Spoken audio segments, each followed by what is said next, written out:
गरीब बहू का जादुई घास का एसी। एक छोटे से गांव में सरिता अपनी बहू और अपने गरीब परिवार के साथ रह रही थी। बेटा, आज हमें ये रात को सारा काम खत्म करना होगा, कल ये सारा ऑर्डर का सामान जाएगा। माँ, मैं तो कोशिश कर ही रहा था, लेकिन क्या करें, घास ही खत्म हो गई। अब आप ही बताओ क्या करें। पास और कोई चारा नहीं है, हमें जंगल से और घास काट कर लानी होगी। इस समय जंगल में जाने का फायदा नहीं है, कभी भी कुछ भी हो सकता है। जंगली जानवर रात के समय ही बाहर निकलते हैं। अजय बिल्कुल सही कह रहा है बहू। अरे माँ जी, हम 2 लोग अगर जाएंगे तो कोई जानवर पास नहीं आएगा, और फिर इतनी जल्दी कोई जानवर हमला नहीं करता। हमें ये ऑर्डर कल देना है, आप ये भी तो सोचिए। लेकिन बहू। माँ जी, आप चिंता मत कीजिए, कुछ नहीं होगा। बस आप बच्चों के पास ही रहना और उनका ख्याल रखना। अगर ये ऑर्डर नहीं गया तो बच्चों के लिए हम गर्मी से बचने के लिए कूलर भी नहीं खरीद पाएंगे।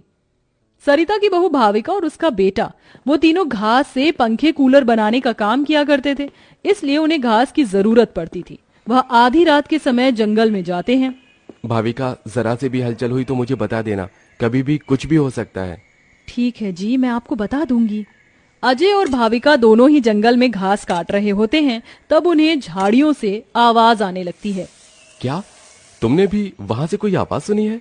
हाँ जी, मैंने भी सुनी है। मैंने तुम्हें कहा था ना, इस समय आना ठीक नहीं है। चलो देखते हैं उधर क्या है। भाविका और अजय झाड़ियों के पास जैसे ही जाते हैं, उन झाड़ियों के पीछे से एक आदमखोर भेड़िया निकलता है। भाविका, भागो यहाँ से, यहाँ पर तो बहुत खतरनाक भेड़िया है। अजय और भाविका दोनों अपनी जान बचाकर भागने लगते हैं। अजय, अब हम लोग क्या करें? कहीं भेड़िए ने हमें खा लिया तो? रुकना मत, बस भागती जाओ। भागते भागते वो दोनों जंगल से किसी तरह बाहर निकल आते हैं और भेड़िया उनका पीछा छोड़ देता है। जान बची तो लाखों पाए, लौट के बुद्धू घर को आए। रास्ते में चलते हुए आधी रात के समय उन्हें गांव के एक कूड़े के ढेर के पास एसी पड़ा हुआ नजर आता है। अरे देखो जी, यहाँ पर एसी पड़ा है। अरे पता नहीं किसका होगा, चलो यहाँ से चलते हैं। मुझे लगता है किसी ने ऐसे ही डाल दिया होगा। मैं तो कहती हूँ इसे लेकर चलते हैं। भाविका अजय को एसी ले जाने के लिए मना लेती है, जिसके बाद वो दोनों उस एसी को घर ले आते हैं। तुम दोनों तो घास लेने गए थे, ये क्या लेकर आ गए हो? ये हमें रास्ते में पड़ा मिला। जब हम कूलर पंखे बना लेते हैं तो एसी भी बना सकते हैं। इस खराब एसी को छोड़ो और ये बताओ, क्या तुम घास लेकर आई हो? सरिता के ये बोलने के बाद जंगल की दुर्घटना के बारे में दोनों बताते हैं, जिसे सुनकर सरिता हैरान रह जाती है।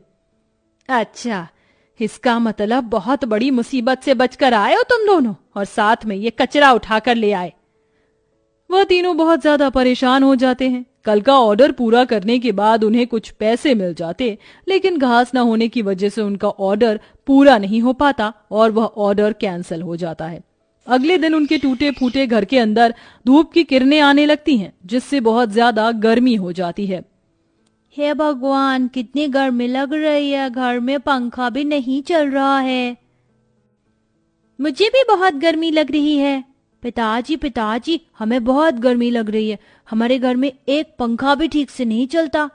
बेटा, थोड़ा सा सब्र रखो, कुछ दिनों में मेरे पैसे मुझे मिल जाएंगे, तो मैं घर के अंदर एक अच्छा सा पंखा लगवा दूंगा।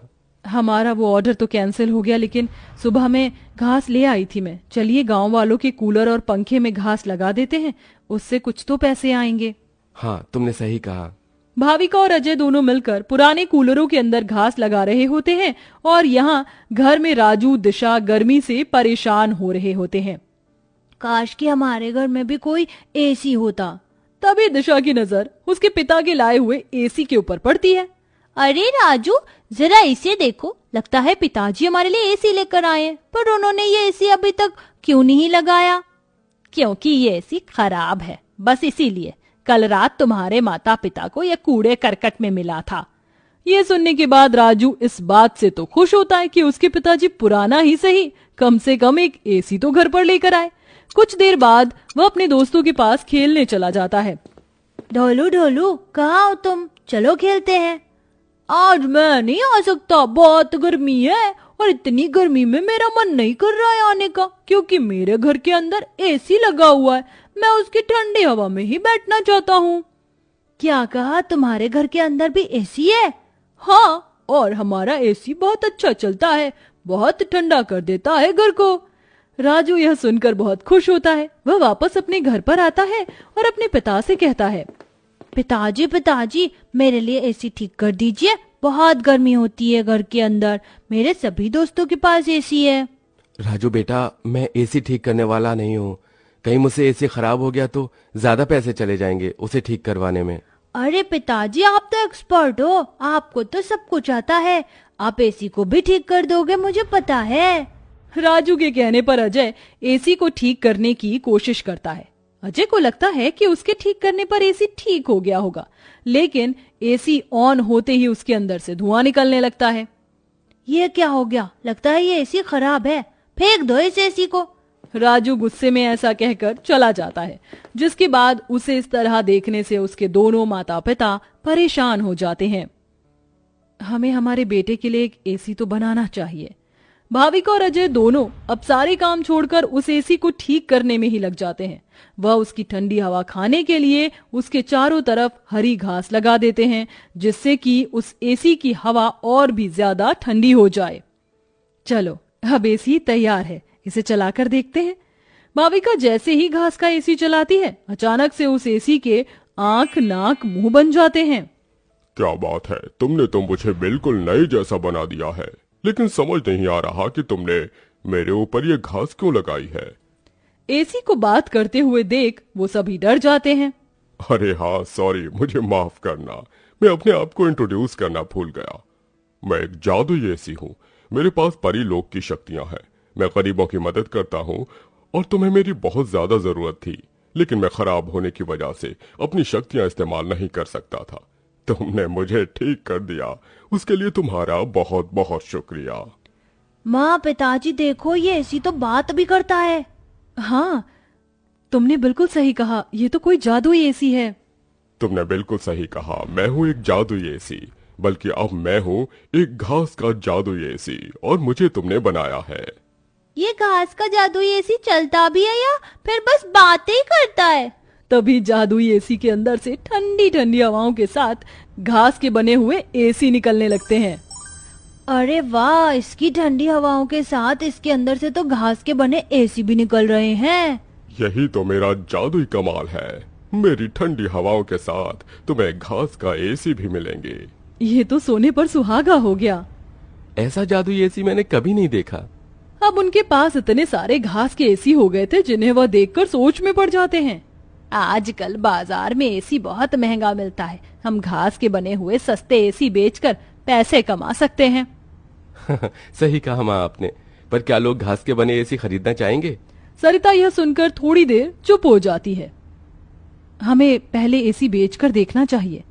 इस तरह भाविका और अजय दोनों मिलकर बाजार में घास के बने एसी बेचने के लिए चले जाते हैं, जहां घास के बने एसी देखकर सभी लोग हैरान रह जाते हैं। एसी तो बहुत देखे, लेकिन ऐसा एसी नहीं देखा, ये तो बहुत अलग है। घास से बने एसी मैं भी खरीदना चाहूंगी। कितने का है एक? ज्यादा नहीं, मात्र 1000 रुपए का है। आजकल एसी 30-40 हजार तक मिलते हैं और तुम इतने सस्ते में बिल्कुल कौड़ियों के भाव बेच रहे हो। चलो मुझे एक दे दो।